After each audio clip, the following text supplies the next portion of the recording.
Were it not for the fact that so much corruption, theft, and embezzlement is hidden by a deliberate veil of secrecy, the capitalist system would not last a week. It is a system that is rotten to the core, and if the majority of the population could see how the rich and super rich rig the system in their favour, they would be reaching for the pitchfork. But fortunately, for the corrupt and greedy, they can usually rely on the mainstream media to make sure that people are not made aware of what goes on. Once in a while, however, the veil lifts, and the stink of corruption wafts out. Hence, this week's revelation about Tory Sleaze has made an immediate impact on public perceptions and on the polling figures of the Tory party. The revelation that Tory MP Owen Paterson had made £500,000 from his job as a lobbyist for a company that subsequently got multi-million-pound public contracts has been revealed for all to see. The company Radox got a contract worth $133 million for COVID testing, only days before it was confirmed that they did not have enough of the right equipment. Having an MP in a key position lobbying on your behalf clearly pays off. Under the impression that he is bulletproof, Boris Johnson at first tried to support Paterson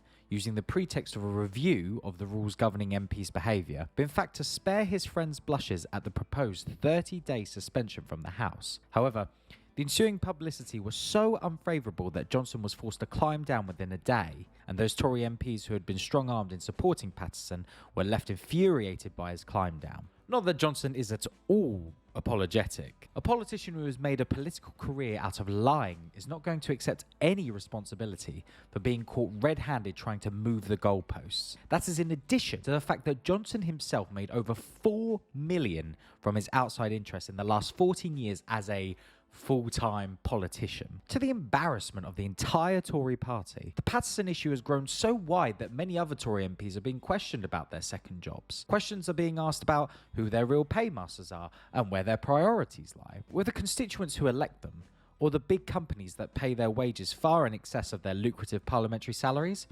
It is not the revelation that they are corrupt that has offended the sensibilities of Tory MPs. They all know that. But the fact that for a change, it is all in the public eye.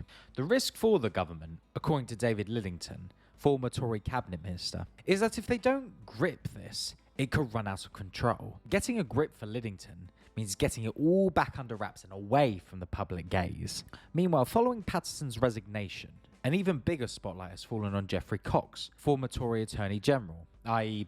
head law officer of the government, who has been making a fortune working on behalf of the government at the British Virgin Islands. His MP salary, already far in excess of the average wage of his constituents in Torridge and West Devon, is dwarfed by the cool million he earned working for the BVI. Since 2009, The Guardian reveals, Cox has earned nearly $6 million from legal work. Having this kind of second job is a disgrace by itself, but Geoffrey Cox's little earner in the Virgin Islands is reprehensible on so many levels. He was giving legal advice to a government faced with accusations of corrupt governance, so it could be argued that he is helping to defend money laundering and other dubious practices for which the BVI is infamous. But it also seems that Cox took advantage of COVID flexibility to stay in the Caribbean and cast parliamentary votes from there by proxy. Even when he was in Westminster, he apparently used his parliamentary office, paid for by the taxpayer, for his second job. Cox and Tory spokespersons are contemplating that the former Attorney General has done nothing illegal. That is true, but that is the whole point. The system is so rigged that the rich, the privileged, and the powerful can legally abuse the system and get away with it. But by any standards of morality and public decency, it is utterly, utterly corrupt. Those on the left of the party should fight for the principle of a workers' MP on a worker's wage.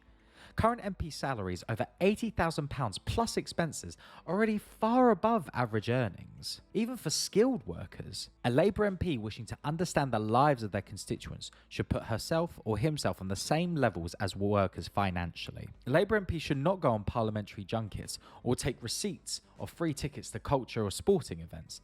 They ought to take from their salaries only the equivalent of a skilled worker's wage and give the rest back to the movement, with their salaries, expenses and donations vetted by a Labour government. Voters need to know that when they vote Labour, they are voting for an MP who would genuinely understand the problems and pressures of everyday life as most working people see them. They need to know that they're not just voting for someone who wants to further their own career or feather their own nest.